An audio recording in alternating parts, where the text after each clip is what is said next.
Welcome to Student Stories. I'm your host, Carmen Ramos-Chandler, and today we have with us Angela Boss, who is graduating May 2026 with her degree in Child and Adolescent Development. Congratulations! Thank you so much. It's very exciting for me. So I have a really simple question. What has led you to this degree? When did you start working on this degree? And then what about the topic interests you? Just the fact that there's so much involved in the human personality in early childhood, and that's really where my focus is. And I wanted to have the knowledge to be able to be a good advocate for children and come from a place of research and knowledge. And, you know, I think I've always have a lot of empathy for children who are disadvantaged because I was, and I understand a lot of the challenges that come with coming from a poor family, coming from families that are not, I guess, by society standards, idealistic. So I feel that I'd like to give back to society for what I've been given. My educational background is very eclectic. Okay. It's I had bounced around to many elementary schools, and You're talking to someone who went to 13 schools, but only one middle school and one high school. oh wow, yeah, that's kind of up where I am. I went to 15 elementary schools, and the high schools was 3. So it was Palm Springs High School and Sheldon High School and an independent study. And I had also dropped out in high school as well. What, may I ask, or do you willing to share what led to all the bouncing? My parents both were severely mentally ill, and they also had substance abuse disorders. I was in foster care at the age of about 14, and they were going to send me back, and I didn't want to go back because I was kind of done with that. So I ended up being a homeless student for a while, and that's when I dropped out of school. Even though I was trying, I loved school, I was having such a difficult time. I'm still at times a little bit, I guess, critical, like, man, I could have done this a long time ago, but I think it's just the process, and basically I have a full life that happens in between. When were you able to get on that trajectory of able to concentrate on something you really wanted? That was after my daughters graduated from high school. One of them is graduating with me at the same time. Oh my God. On the same day. In the same college? Well, she is a business analyst. She's graduating as a business analyst. What do you want to do with your degree? Well, first, I want to take a break over the course of the summer. And then I would like to continue my education and get a master's degree. So I'll be applying this year. And then I was thinking going into preschool or behavioral intervention, one of those two. I keep thinking about people who had a non-stereotypical childhood, because I don't think it's any childhood. Actually, leave it to Beaver. But there are so many distractions that make it so easy to say, I give up. Well, think about it later. But you didn't. That's inspiring. Thank you. It is. I mean, it's real. I am truly inspired that you stuck with it, because some people see education as an option. Yeah, it can be. But I think for me, I do love college. I love learning, and I love the environment of CSUN especially. I love the interaction. I love learning about new things and just kind of connecting how like the behavior of children and with theory and going, oh, okay, that's why. I mean, I didn't know these things when I was raising my kids, but I was pretty close on some things, well, actually a lot of things on guiding them towards which I felt was a solid education. I mean, I felt that was important for them to start their lives off with a solid education. And once they're done, I don't get a say. Is a particular instance, a particular experience that just sticks out about your time here at the university?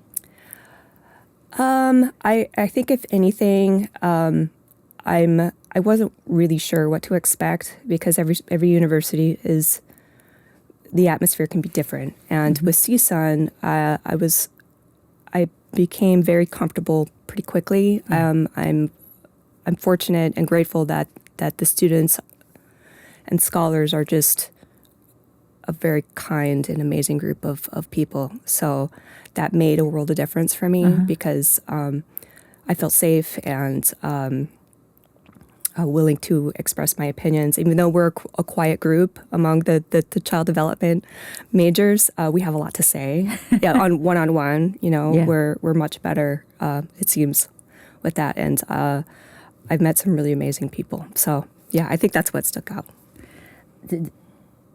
Were they, because you went through cohorts. It wasn't like you have the same people you started with. I didn't have the same people I've started with. It varied each semester.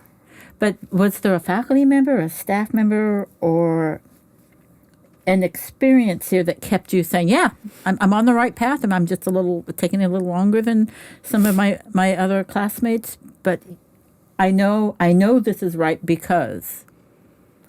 Each and every one of my courses that I've taken has been wonderful. And very intriguing. It's probably why I've done so well and went above and beyond a lot of things because there's so much information there to absorb, and it's really intriguing. So I knew I was on the right path just because I love the subject matter.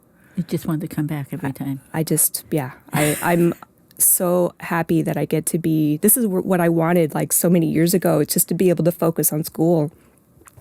But now I can do it. And whereas before it was just surviving. So, yeah. I think of who our students are, and you're very well aware of this because you're in child and adolescent development. So the people you encounter, in some majors, you can be oblivious to who your classmates are and the circumstances. You are probably very aware that our students all have unique backgrounds, but they ended up here. What would you tell a young classmate, a young student who may not be in child and adolescent development, where you have that privilege of the one-on-one, who's struggling with the idea of, I want to go to college, but I don't know if I can.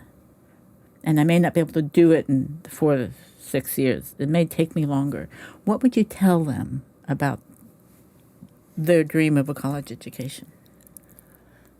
I would definitely say that if this is your dream, if this is what you want to do, and if it takes you 6 years, it takes you 6 years, and that's okay. I mean, I'm 48, and I'm still going. So it's like, be younger than me if you can. It's okay. It's okay.